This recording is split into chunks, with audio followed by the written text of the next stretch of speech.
Last December pa nga yung huling biyahe natin ng madaling araw at hindi gaano kalamig nun. Ngayon ay mas lalong lumamig dahil peak talaga siya ng cold season. Malamang sa malamang mag-a-adjust na naman ng panibago yung katawan natin. Dahil magmula nung magpalit na ng taon, mas lalong lumamig pa yung panahon. Pero okay lang yan, titiisin natin dahil kailangan natin magtrabaho. Kaya yung tatambayan natin ay dito pa rin sa may Jollibee kung saan tayo laging tumatambay. Yung mga kasama natin dito na nakatambay ay sanay na sa lamig ng panahon at nakahiga na lang sila sa kanilang mga motor. Kung tutumali naman ako ay bala ko sana lumipat sa kabila, kaso nga lang pinasukan ako ng unang booking. 58 pesos, halos 1.5 kilometers yung layo, medyo okay na rin. Pagdating nga natin doon sa may pin, nagtataka ako kung bakit wala pa yung customer. Usap ko naman siya na nandito na ako sa may pin location niya. Kaya naman pala wrong pin sila, kaya pinuntahan na lang ako ni sir. Shoutout sa'yo sir, maraming salamat. Nakabalik na nga tayo sa Jollibee ay halos isang oras tayong hindi pinasukan, kaya lumipat na ako dito sa may McDonald's, tawid kalsada lang naman. Hoping na makakuha tayo ng isang booking. Isang oras mahigit na makalipas nung pinasukan tayo ng unang booking natin. May kinita na tayong 58 pesos.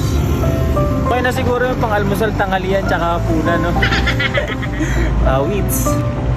Ilang minuto lang na paghihintay, pinasukan na tayo ng pangalawa nating booking. 55 pesos naman yung pamasahe nito at talagang malapit lang siya. Pag na pinapasukan agad ako ng booking, ay pinapakita ko agad to sa staff or crew ng store. Minsan kasi prepared na yung pagkain tapos hindi pa nila tinatawag, kaya ako na yung mismo lumalapit. Saka ayun na din yung way ko para makapaghatid ng mabilis tapos makarami pa ng booking. Hindi naman kasing labas ko ng madaling araw kung hindi ako makakarami pagputok ng araw. At yung pagtambay natin dito sa McDo ay mukhang naging okay dahil pinasukan na naman tayo ng booking, double pa. Yung booking natin na to ay medyo may kalayuan, kaya naman nung okay na yung pagkain, sinalpak na natin ng maayos, lalo't may kapito at juice kung saan posibleng may matapon dito sa mga drinks natin dahil yung daanan doon ay lubak-lubak. So far naging smooth naman yung delivery natin at naihatid natin sila parehas ng maayos at walang tapon. Nung lumiwanag na nga ay umuwi muna ako saglit dahil kailangan ko matulog. Bukod kasi sa halos 1 o 2 oras lang yung tulog ko bago ko bumiyahe ay kailangan ko ring ihatid si madam papasok sa kanyang trabaho. Kaya habang nag-aasikaso si madam ay ako naman yung matutulog. Dahil pagising ko ay ito na nga, ihatid na natin si madam sa kanyang trabaho. Along the way lang din naman yung trabaho ni madam, kaya naman diretso biyahe na tayo nito pag drop natin sa kanya. Dahil may malapit nga na merchant sa kanya dito ay pinasukan na ako, malayo yung drop. Antok pa nga ako niyan pero palag lang dahil hindi tayo pwede mag-cancel. Buti na nga lang hindi natin to tinanggihan dahil 143 pesos yung total kasama na yung tip. Dahil nga sa bundok tayo nag-deliver ay pagbaba natin makikita natin tong view na may halong usok or smog mula sa mga sasakyan. Pagbaba lang din natin ay pinasukan tayo ng double book ulit dito naman sa may McDonald's Marikina Heights. Tapos yung hatid ay walking distance lang dahil sa taas lang ng McDonald's yung drop off ko. Nung nag-start naman yung planner ng alas 10 ng umaga ay pinasukan tayo nitong Jollibee, sakop na siya ng planner, double book din. Sa halagang 86 pesos. Bigla namang tumawag yung customer dahil may papabago daw sa order niya at hindi niya na-edit sa application. Ganyang senaryo nga kadalasan yung mga nangyayari kapag napapatagal pa yung rider. Lalo kapag nag-double booking pa tapos hindi naman available sa store yung gustong order ng customer. Halimbawa na lang yung mga parts ng manok na kung ano yung nakalagay dun sa may order nila ay hindi naman pala available sa store. Kaya minsan mas magandang tanongin nyo na lang muna yung rider nyo kung bakit matagal. Kasi sabihin nyo sila na mabagal sila mag-deliver. Kasi ako personally, as long as ready na yung pagkain ay dinideliver ko na kagad to. Sa kabilang banda kung gaano nga ako kasipag ay bigla naman dumating yung tamad na tao na to na nag-aya ng kain tapos basketball pero hindi naman marunong. Pero share ko na rin pala sa inyo mga sir, pares na kasi kami may injury sa tuhod. Sa akin kaliwang ACL, sa kanya sa may kneecap niya naman sa bandang kanan. Kaya sa papawis basketball na lang kami pwede at hindi na doon sa may pustahan talaga. Anyways, habang naglalaro kami, pinasukan na ako dahil naka-open lang yung iba't ibang pagkain na ngayon, dineliver ko niyan dahil maya-maya ay magpapahinga na rin ako dahil anong oras. Bali yung total ng deliver natin ay umabot sa 33 kaya okay na yan. Kota na din. Yun lang, salamat.